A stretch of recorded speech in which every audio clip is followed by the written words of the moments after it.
ഈ പാട്ട് പാടാൻ എന്നെ വിളിച്ച ജോൺ ചേട്ടനാണ്. ഞാൻ ഇവിടുന്ന് ഫ്ലൈറ്റിൽ പോണു. മദ്രാസിൽ ഇറങ്ങുമ്പം പ്രൊഡക്ഷൻ്റെ കാറ് വരും. ആ കാറിൽ കയറുന്നു. നേരെ പ്രസാദ് 70 അണ്ണാച്ചിയുടെ വീടിൻ്റെ അടുത്ത്.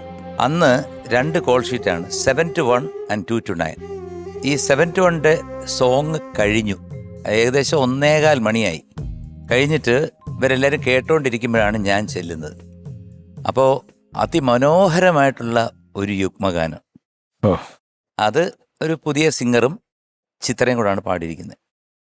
ഉഗ്രൻ എന്ന് പറഞ്ഞാൽ പറയാൻ പറ്റത്തില്ല. അത്ര ജോൺസേട്ടൻ്റെ one of the beautiful melody duets. അതും ഇത്തിരി പെപ്പിയാണ്, അങ്ങനെ ഫാസ്റ്റ് നമ്പർ ഒന്നുമല്ല. അപ്പോൾ എനിക്ക് വളരെ ഇഷ്ടപ്പെട്ട ആ പാട്ട്. അപ്പോൾ എൻ്റെ 2 to 9 ആണ് കോൾ ഷീറ്റ്. അപ്പം ഞാൻ അവിടെ നിന്ന് ഊണ് കഴിച്ചു, തമാശ പറഞ്ഞു. കൈതപ്രം സാറുണ്ട്, എല്ലാവരും ഉണ്ട്.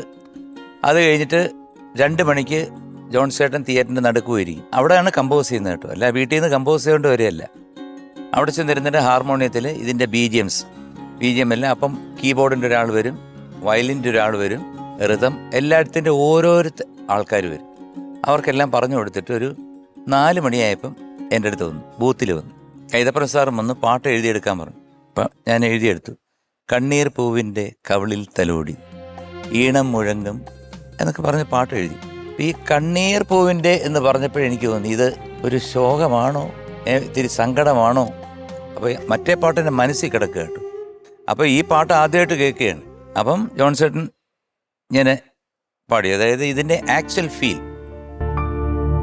കണ്ണീർ പൂവിൻ്റെ കവിളിൽ തലോടി ഈണം മുഴങ്ങും പഴം പാട്ടിൽ മുങ്ങി മറുവാക്കു കേൾക്കാൻ കാത്തു നിൽക്കാതെ പൂത്തുമ്പി എന്തേ മറഞ്ഞു, എന്തേ പുള്ളോർക്കുടം പോലെ കേണു.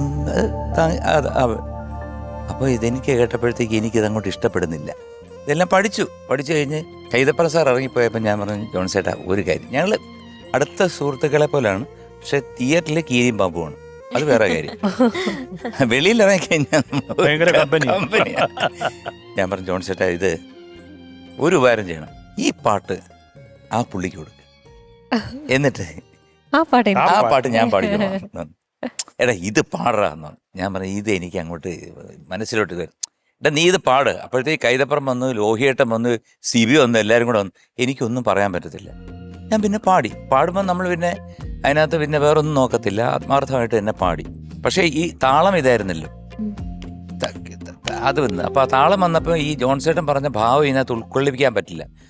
കണ്ണീർ പൂവിൻ്റെ കവിളിൽ തലോടി, ആ തലോടലിൻ്റെ ഒന്നും അതിനകത്ത് ഒരു ലിമിറ്റ് വരെ കൊണ്ടുവരാൻ പറ്റത്തുള്ളൂ.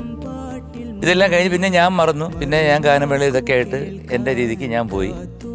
മാസങ്ങൾ കഴിഞ്ഞിട്ട് ഈ പടം റിലീസായപ്പോൾ നോക്കിയപ്പം ഒറ്റ പാട്ടേ ഉള്ളൂ അതിനകത്ത്, ഈ പാട്ട് മാത്രമേ ഉള്ളൂ. ആരെങ്കിലും കേട്ടിട്ടുണ്ടോ ആ പാട്ട്? ആരും കേട്ടിട്ടില്ല. ഞാൻ അന്ന് കേട്ടതേ ഉള്ളൂ.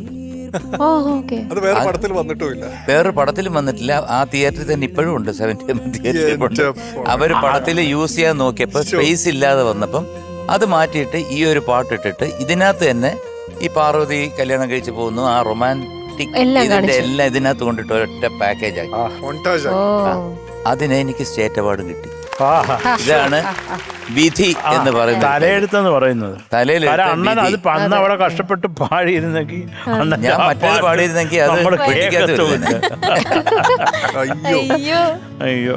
അതാണ് ഇതിന്റെ ഒരു എന്താണ്, ദൈവം ഓരോന്ന് നമ്മുടെ തലയിൽ എഴുതി വെച്ചിട്ടുണ്ട്, അതുപോലെ നടക്കും.